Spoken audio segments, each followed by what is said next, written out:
大家怎麼都不敢相信，視頻前的老太太如今已有91歲的高齡，但她卻離奇地懷孕了，而且是在老伴去世50年後懷孕的。更讓人費解的是，這個胎兒一直在老人肚裡保存了60年。看看老人圓鼓鼓的大肚子，你敢相信這是真的嗎？經過醫生的檢查，老人肚子的胎兒雙手抱頭，頭朝下，似乎預示着要临產的姿勢。那這是什麼情況啊？保持你的好奇心，我們點個關注，點個讚。接着往下看，時間回到2007年，在四川的眉山康达醫院接診到了一個特殊的患者。在刚刚來到醫院的時候，因為看見老太太不舒服，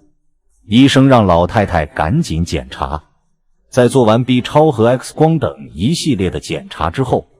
當時的醫生都驚掉了下巴。只見這位90旬的老太太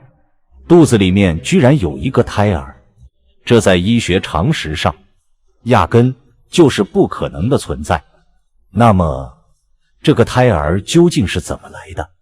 這個90旬老太太身上又有着什麼樣的秘密呢？這位老太太是生活在眉山市的一位老人，無論在哪，90旬的高壽都是少見的。但是在年輕時候，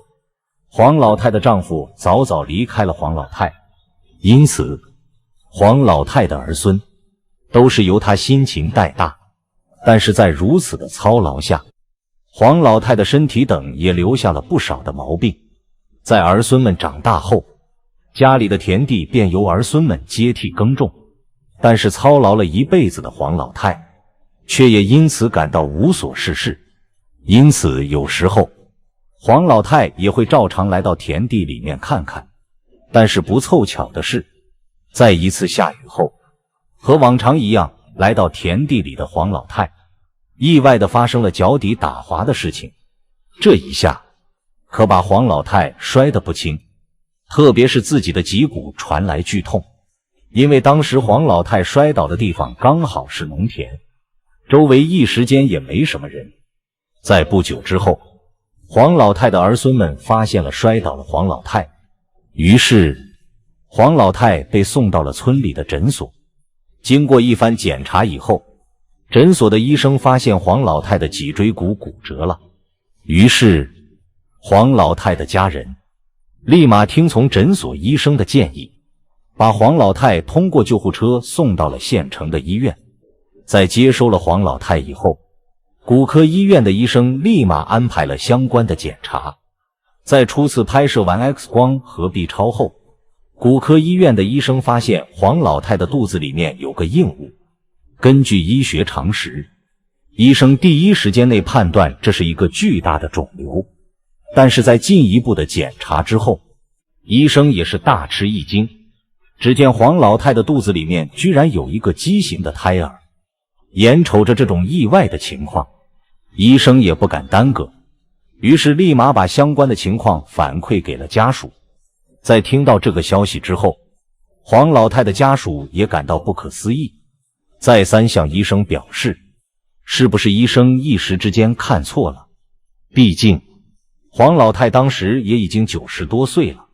醫生也是第一次看見這樣的情況。於是出於職業素養，醫生立馬先安撫好家屬的情緒，然後立馬組織了一次全院的會診。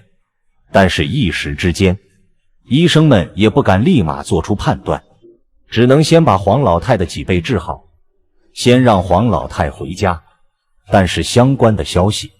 也在村子裡面不脛而走，村子裡面對於黄老太也是議論紛紛，大家都認為黃老太肚子裡面的嬰兒肯定是個怪胎，是個不祥之兆，甚至有人拿着黃老太的後背和肚子裡面的嬰兒備份開玩笑。過了幾天，醫院通知黃老太和家屬前去複診。在和醫生的對接之後，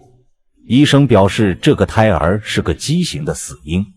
是因為宮外孕的關係，並且沒有及時摘除，因此就這樣寄生在黃老太的身體裡面。聽到這個消息，黃老太想起一個事情，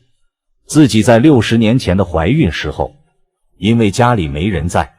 她就自己倒水喝。但是在這個過程之中，意外卻不幸地發生了，因為地面上面的凹凸不平，導致黃老太在倒水的時候不小心摔了一跤。就在摔倒的时候，黄老太的兒子恰巧回到了家里面，在发现自己的母親摔倒後，黃老太兒子立馬讓親戚把黃老太準備送到附近的醫院。但是就在送到醫院的途中，黃老太發現自己腹中的胎兒好像沒有了動靜。果然在來到醫院之後，經過醫生的檢查，當真黄老太腹中的胎兒已經成為了死胎。於是當時的醫生同樣立馬建議黃老太採取手術的辦法，把腹中的死胎取出來。但是在聽到了相關的醫療費用之後，當時的黃老太一家人壓根拿不出這筆費用。於是黃老太只能回到家裡面。在回家之後，黃老太採取了許多的辦法，想要打掉腹中的胎兒，但是都沒有成功。隨着時間的不斷推移，黃老太眼見腹中也沒什麼其他的不適之處，因此也就把這件事情給藏在了自己的心底。當時的人因為客觀的社會和生活條件以及環境，自然也沒繼續把這件事情當回事，於是這個死胎也就留到了現在。在聽完這件事情之後，黃老太的家屬都驚呆了。可是這個時候也有人提出其他的疑問，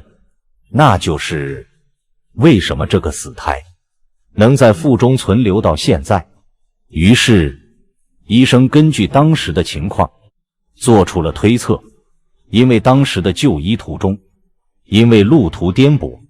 於是黄老太的羊水也被逐漸排乾淨，胎兒被外界的一層膜包住，隔絕了外界的空氣和細菌，最後發生了鈣化。虽然因為胎兒鈣化壓迫黃老太腰椎脊椎，導致黃老太不舒服，但是因為年歲已高，醫生也就沒有進行手術治療的打算。但這個死胎還是引發了人們的猜想。根據這麼多年黃老太的生活節奏，這個死胎並沒有對黃老太的身體情況造成任何的印象，並且村子裡面的流言蜚語也逐漸平息。在受制於客觀的生活條件，當時黃老太完全可以進行科學的手術治療，亦或者黃老太沒摔一跤，這個嬰兒也可以來到世界上，不至於在腹中待了60多年。